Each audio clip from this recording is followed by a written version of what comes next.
And then we come to the Greenland shark.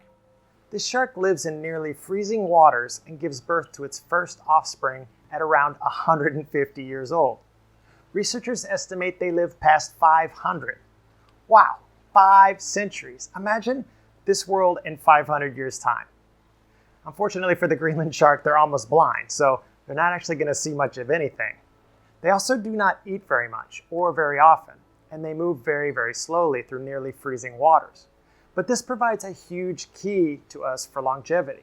Their extremely slow metabolic rate accounts for their prolonged lifespan. Due to the cold temperatures, all their enzymes, all the various chemical reactions going on in their bodies are happening very slowly. These sharks are living so long because their enzyme reserves, their gas tank for life, is being spent very, very slowly.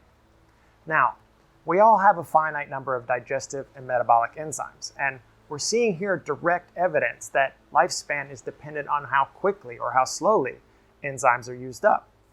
That's amazing. Immortalité.